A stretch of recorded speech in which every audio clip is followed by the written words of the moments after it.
السلام علیکم، میں ہوں اعجاز سالار اور آپ دیکھ رہے ہیں اعجاز سالار آفیشل۔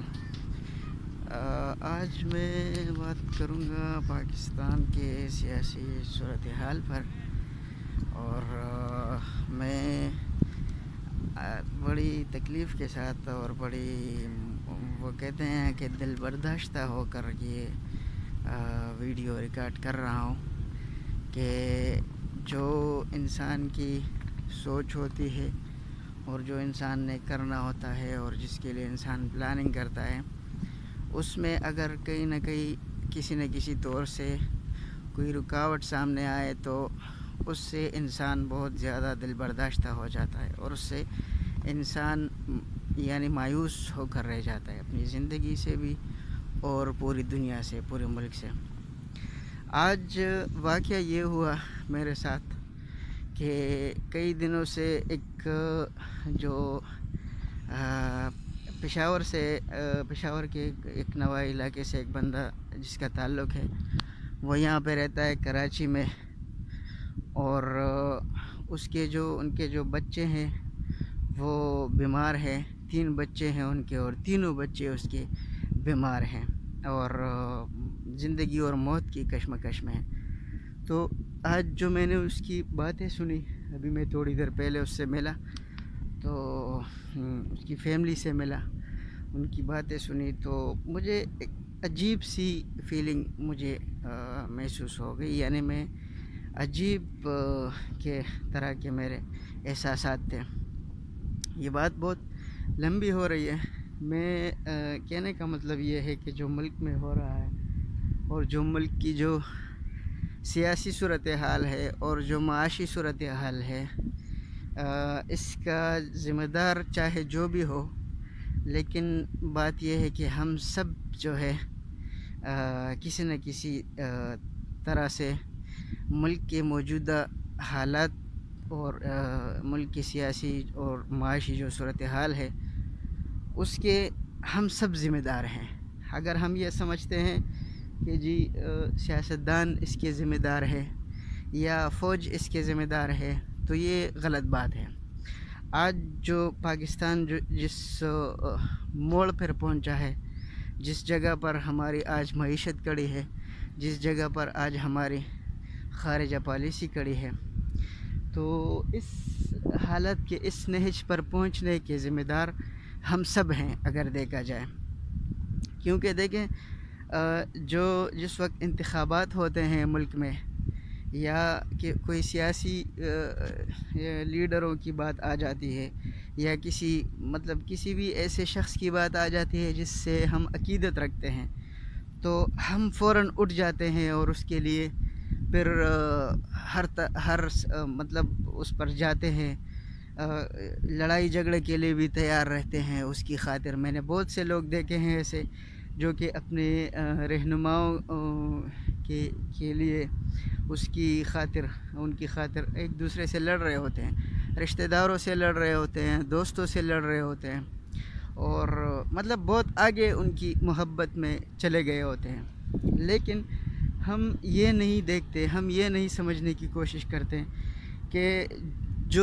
جس سے میں عقیدت رکھتا ہوں، جس شخص سے، جس رہنما سے، جس لیڈر سے میں عقیدت رکھتا ہوں، تو کیا کبھی میں نے یہ کوشش کی ہے کہ وہ اپنی زندگی کیسے گزرتا ہے، یعنی اس کی زندگی کیسے گزر رہی ہے، اس کی اپنی زندگی کیسے گزر رہی ہے، اس کی فیملی کیسے وقت گزارتی ہے، وہ خود کیسے وقت گزارتا ہے، اس کا اپنے دوستوں کے ساتھ کیا رویہ ہے، اس کا اپنی فیملی کے ساتھ کیا رویہ ہے، اس کا اپنے جو ورکر ہے ان کے ساتھ کیا رویہ ہے، اور اس کا جو ملک کے ساتھ کیا رویہ ہے، یہ کبھی ہم نے سوچنے کی کوشش نہیں کی ہے، جاننے کی کوشش نہیں کی ہے۔ بس یہی دیکھتے ہیں کہ جی فلاں صاحب ہے تو فلاں صاحب ہے، چاہے مذہبی رہنما ہو چاہے سیاسی رہنما ہو۔ میں یہ نہیں کہتا کہ جو مذہبی رہنما ہے وہ بھی نہیں، میں یہ بھی کہتا ہوں کہ چاہے مذہبی رہنما ہی کیوں نہ ہو، چاہے کسی مذہبی جماعت کا ہی رہنما کیوں نہ ہو، آپ چاہے کسی بھی مکتب فکر سے تعلق رکھتے ہو، آپ چاہے کسی بھی سیاسی جماعت سے تعلق رکھتے ہو، یہ باتیں سب کے لیے یہ آپ ذرا سوچیں کہ جس سے آپ عقیدت رکھتے ہیں، چاہے سیاسی عقیدت ہو چاہے مذہبی عقیدت ہو، تو اس کے بارے میں کبھی آپ نے جاننے کی کوشش کی ہے کہ یہ اپنی ذاتی زندگی میں کیسا ہے؟ تو ایک تو یہ بات ہو گئی. دوسری بات یہ ہو گئی کہ دیکھیں ہم لوگ جو بھی جتنے بھی ہم زندگی گزار رہے ہوتے ہیں تو ہماری کوشش سب سے پہلے یہی ہوتی ہے کہ ہمارے اپنے خاندان میں ہمارے اپنے لوگ جو ہے ہم ان کو فائدہ پہنچائے. سب سے پہلے تو اپنی ذات سے شروع کرتے ہیں. بہت سے لوگ ایسے ہیں جو کہ اپنی ذات تک ہی محدود ہوتے ہیں. ان کی سب کوششیں جو ہے سب ان کی جو ہارڈ ورک جو بھی ان کی کوشش ہوتی ہے وہ یہی ہوتی ہے کہ وہ بس خود کو اپنے آپ کو فائدہ پہنچا سکے کسی نہ کسی طریقے سے. اور اس کے علاوہ بہت سے لوگ ایسے بھی ہیں جو کہ خود کے ساتھ ساتھ اپنے خاندان والوں کو بھی اپنے فیملی ممبرز کو یا اپنے دوستوں کو مطلب وہ یہ سمجھتے ہیں کہ ان کو فائدہ ہو بھلے باقی سب کو نقصان ہی کیوں نہ پہنچے. تو یہ جو سوچ ہے انفرادیت کا اور صرف اپنی ذات تک یا اپنے خاندان تک کا سوچنا. اب آپ دیکھیں یہ ساری چیزیں آپ دیکھیں کہ ہم کس موڑ پہ کھڑے ہیں اور ہم جن لوگوں سے عقیدت رکھتے ہیں وہ کس موڑ پہ کھڑے ہیں, کس جگہ پہ کھڑے ہیں. تو ایک تو یہ سوچ ہو گئی کہ اپنی ذات یا اپنے خاندان تک کی, یعنی کوئی بھی بہت سے کم لوگ ہوں گے اس ملک میں جو کہ پورے ملک کے لیے سوچتے ہوں گے, جو کہ جن کی سوچ یہ ہوگی کہ اگر ہم کوئی ہارڈ ورک کرتے ہیں, کوئی محنت کرتے ہیں تو اس کا کوئی ایسا کام کر لیتے ہیں کہ جس سے پورے ملک کو فائدہ ہو, پورے ملک کی عوام کو فائدہ ہو. تو ایسے لوگ, ایسی سوچ جو ہے بہت کم پائی جاتی ہے ملک میں. زیادہ سے زیادہ لوگ اپنی کمیونٹی کا سوچتے ہیں. جیسے وکیل ہیں وہ مطلب وکلاء کمیونٹی کی سوچتے ہیں. ان کا اگر ٹسل آ جائے ڈاکٹرز کمیونٹی کے ساتھ یا کسی اور کمیونٹی کے ساتھ تو وہ پھر اپنی کمیونٹی کے ساتھ کھڑے ہوتے ہیں, یہ جانے بغیر کہ آیا میری کمیونٹی کا جو سٹانس ہے وہ جینین ہے یا جو اس کے مخالف کمیونٹی کا جو سٹانس ہے وہ زیادہ سالڈ ہے, وہ زیادہ اس میں حقیقت ہے. تو یہ جاننے کی کوشش نہیں کرتے. تو مطلب یہ کہ یا تو ایسے لوگ ہیں جو کہ اپنی کمیونٹی کا سوچتے ہیں, جیسے فوجی حضرات ہیں ہمارے, وہ بھی بس مطلب زیادہ تر سب سے پہلی پریارٹی وہ اپنی مطلب آرمی کی کرتی ہے, فوج کی کرتی ہے کہ فوج کو کوئی بھی ایسا کام ایسا ہو جس سے سب سے پہلا فائدہ جو ہے وہ فوج کو مل جائے. میں یہ نہیں کہتا کہ وہ یہ غلط سوچتے ہیں. دیکھیں یہ مختلف سوچ ہوتے ہیں, مختلف قسم کی جو اپروچ ہوتے ہیں سوچ کے, وہ اس کے زاویے ہیں کہ کوئی اپنی ذات کی حد تک سوچتا ہے, کوئی اپنے خاندان کی حد تک سوچتا ہے اور کوئی اپنی کمیونٹی کی حد تک سوچتا ہے. تو یہ جو ساری باتیں میں نے کی, یہ میں نے اس لیے کی کہ بہت کم لوگ ایسے ہیں جو کہ پورے ملک کا سوچتے ہیں, جو کہ پشاور میں رہتے ہوئے کراچی کے ایک چھوٹے سے ایک پسماندہ علاقے میں رہنے والے ایک شہزاد اور اس کی بہنوں کا وہ اس کو علم ہو اور اس کا بھی احساس ہو کہ جو پشاور کے نواح علاقے سے تعلق رکھنے والا شکیل نامی شخص جو کہ ابھی کراچی کے ایک بہت پسماندہ علاقے میں بیٹھا ہوا ہے اور اس کے بچے جو ہیں تینوں بیمار ہے اور وہ اس کے لیے بہت زیادہ پریشان ہے اور وہ ہر حد تک جانے کو تیار ہے. تو اس چیز کا ادراک بہت کم لوگوں میں ہوتا ہے, یعنی کسی رہنما میں مثال کے طور پہ اگر میں اپنی بات بتا دوں تو مجھے تو یہ بائی چانس ایک ایسا ایکسپیرینس سے مجھے گزرنا پڑا کہ جس کے بارے میں مجھے یہ ویڈیو بنانی پڑ رہی ہے. لیکن ایک رہنما کو, ایک لیڈر کو اس کے لیے یہ ضروری ہوتا ہے کہ وہ یعنی ملک میں رہتے ہوئے, ملک میں رہنے والے ہر طبقہ فکر, ہر کمیونٹی, ہر خاندان اور ہر ایک فرد کا سوچے کہ یہ جو ہم پالیسی بنا رہے ہیں یا یہ جو ہم سٹیپ اٹھا رہے ہیں, کوئی بھی چاہے وہ حکومت میں ہو, چاہے وہ اپوزیشن میں ہو, چاہے وہ سیاسی رہنما ہو, چاہے وہ مذہبی رہنما ہو, اس کے لیے یہ سب سے پہلے یہ سوچنا چاہیے کہ آیا وہ جو کام کر رہا ہے اس میں صرف اس کی ذات کی حد تک فائدہ ہے یا اس کی خاندان کی حد تک فائدہ ہے یا اس سے ملک کے ہر ایک باشندے کو فائدہ ہے. تو یہ تو ہو گئی یہ باتیں. اب آتے ہیں جو موجودہ جو سیاسی صورتحال ہے، جیسے میں نے عرض کیا کہ یہ ایک خاندان نہیں ہے، یہ ایک بندہ نہیں ہے، یہ وقت ایسا آیا ہے، یہ پاکستان کے حالات اس موڑ پہ پہنچ گئے ہیں کہ پاکستان میں رہنے والے ہر خاندان، چاہے وہ امیر ہو، چاہے وہ غریب ہو، چاہے وہ دہقان ہو، چاہے وہ مزدور ہو، چاہے وہ سرمایہ دار ہو، چاہے وہ مذہبی ہو، چاہے یعنی جو بھی بندہ ہے وہ ابھی اس وقت مہنگائی کی وجہ سے اور بے روزگاری کی وجہ سے اور جو عدم استحکام ہے معاشی ملک میں، اس کی وجہ سے اس کا چولہا بجھنے کو ہے. یعنی اگر خدا نہ خواستہ یہ حالات سال 1.5 سال اور بھی رہے تو میں نہیں سمجھتا کہ پاکستان میں اکثریت ایسے لوگوں کی ہوگی جو کہ ان کے گھر میں 2 وقت کا چولہا جل سکے. تو یہ ایک الارمنگ سچویشن ہے. پاک فوج کے جو افسران ہیں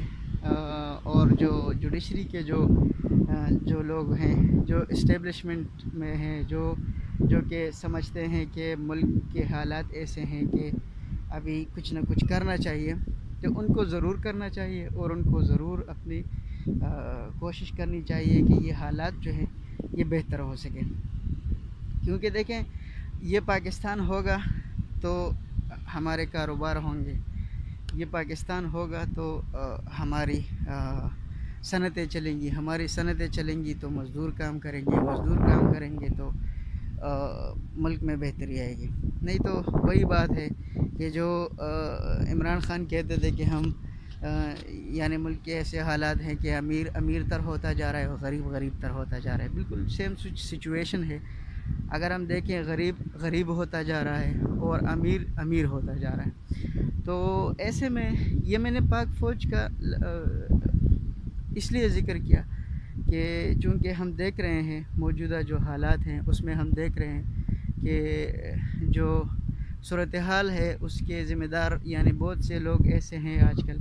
جو کہ موجودہ ملکی صورتحال کو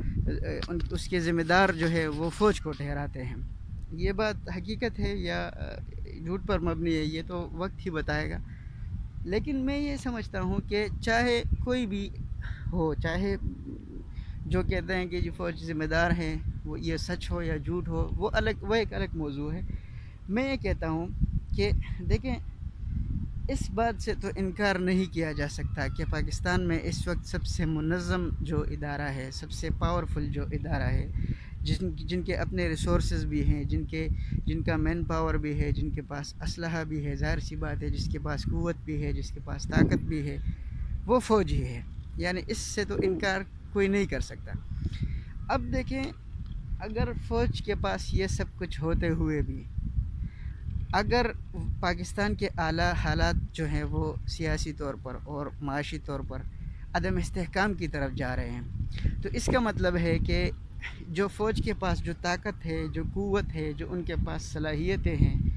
وہ اس قابل نہیں رہی ہیں خدا نخواستہ کہ وہ پاکستان کے حالات کو بہتر کر سکے. تو یہ جو باتیں ہیں اس پہ اگر ہم سوچیں کہ جو ملک دشمن عناصر ہیں، ہم دیکھ رہے ہیں آج کل جو مختلف جماعتیں ہیں جو کہ جن کی مبینہ طور پر باہر سے فنڈنگ ہو رہی ہے اور باہر سے لوگ آ کے ان کو سپورٹ کرتے ہیں اور ان کو پیسے دیتے ہیں اور ان کو ہر طرح کی سپورٹ دیتے ہیں، ان کا بیانیہ جو ہے لوگوں میں عام ہوتا جا رہا ہے. یعنی وہ جو کہتے تھے 2-3 سال پہلے اور اس وقت سے وہ جو باتیں کر رہے تھے فوج کے بارے میں اور ہمارے سیکیورٹی فورسز کے بارے میں، اب ان کی باتوں کو تقویت مل رہی ہے. یعنی لوگ سمجھتے ہیں کہ یہ ٹھیک بول رہے تھے. اب یہ دیکھیں، یعنی وہ باتیں جو 2-3 سال پہلے لوگوں کو بری لگتی تھی، ایک عام پاکستانی شہری کو، پاکستان سے محبت رکھنے والے شہری کو ان کی باتیں بری لگتی تھی، لیکن آج کے دور میں جو ان کا بیانیہ ہے وہ اب پاکستان کے ہر شہری کا بیانیہ ہے جو سمجھتا ہے حالات کو، جو دیکھتا ہے، جو مختلف ذرائع سے جاننے کی کوشش کرتا ہے. وہ یہ سمجھتا ہے کہ شاید ان کا جو بیانیہ تھا 2-3 سال پہلے وہ بالکل صحیح تھا اور صحیح ہے. تو یہ بھی ایک اسپیکٹ ہے، اس پہ بھی سوچنا چاہیے ہمارے سیکیورٹی فورسز کو، ہمارے جن مقتدر قوتیں ہیں جن کے ہاتھ میں پاکستان کا اختیار ہے، وہ اس بات کے بارے میں سوچیں کہ یہ جو بیانیہ ان کا بیانیہ ہے، یہ عام ہوتا جا رہا ہے، جو کہ ایک الگ الارمنگ سچویشن ہے پاکستان کے لیے اور پاکستان کی سلامتی کے لیے اور پاکستان کے وجود کے لیے۔ تو یہ بھی بہت زیادہ ضروری ہے کہ پاک فوج کو چاہیے یا دیگر جو انتظامیہ کے لوگ ہیں، جو عدلیہ کے لوگ ہیں، ان کو بھی یہ سوچنا چاہیے، ایون جو سیاستدان ہیں ان کو بھی یہ سوچنا چاہیے۔ دیکھیں یہ جو ہو رہا ہے بہر حال یہ ٹھیک نہیں ہو رہا، اس کے ذمہ دار چاہے جو بھی ہو، یہ میں نہیں کہتا۔ ابھی اس سے یہ بحث لمبی ہو جائے گی اور کچھ لوگ مجھ سے پھر اختلاف کرنے لگیں گے کہ نہیں جی آپ تو پارشلزم کر رہے ہو۔ میں ایک غیر جانبدار تجزیہ کر کے یہ میں کہہ رہا ہوں کہ آج کل جو بھی ہو رہا ہے مستقبل میں اس کے برے اثرات پڑیں گے پاکستان پہ، چاہے اس کا ذمہ دار کوئی بھی ہو۔ اور اگر سب لوگوں نے مل بیٹھ کے اس بارے میں نہیں سوچا اور یہ جو حالات گزر رہے ہیں یہ اس کے بارے میں پلاننگ نہیں کی اور اپنے رویوں میں فرق نہیں لایا، اور ان کے رویے جو ایک دوسرے کے ساتھ ہیں وہ اگر یہی رہے، تو میں آپ کو یقین سے کہتا ہوں اللہ نہ کرے ملک خانہ جنگی کی طرف بڑھ جائے گا۔ یہ جو ملک ہے، یہ اس میں جو لوگوں کا جو برداشت ہے، جو قوت برداشت ہے اس ملک میں، اس کو بنانے میں 2008 سے لے کر 2018 تک کا عرصہ لگا ہے۔ اگر ہم دیکھیں تو 2008 سے پہلے بھی یہ سچویشن تھی، پھر 2009-2010 سے لے کے آہستہ آہستہ اس میں لوگوں کی عدم برداشت جو ہے وہ اس میں کمی لائی گئی، اور بہت زیادہ لوگوں نے محنت کی، سیاسی لوگوں نے محنت کی، ہمارے جو ایجنسیز ہیں انہوں نے محنت کی، جو ہمارے جو عام پبلک ہیں انہوں نے محنت کی، اور یہ سب نے مل کے کیا۔ یہ میں نہیں کہتا کہ کسی ایک شخص نے کیا، یہ سب نے مل کے کیا۔ دیکھیں کراچی میں کیا سچویشنز تھی، ہمارے ساؤتھ میں کیا سچویشن تھی، ہمارے سوات میں اور وزیرستان میں کیا سچویشن تھی، کس طرح ہم چاروں طرف سے گھیرے ہوئے تھے، کس طرح سے بیرونی ایجنسیز یہاں پہ دندناتے پھرتے تھے، ریمنڈ ڈیوس جیسے لوگ اور کلبھوشن جیسے لوگ کس طرح سے پاکستان میں دندناتے پھرتے تھے۔ تو یہ سب باتیں جو تھی 2010 کے بعد 2009 کے بعد جو جیسے جیسے وقت گزرتا گیا ہم نے قابو پا لیا، اور ایک وقت ایسا آیا کہ ہم نے کراچی کی روشنیاں بھی بحال کر دی، ہم نے وزیرستان میں بھی امن قائم کیا،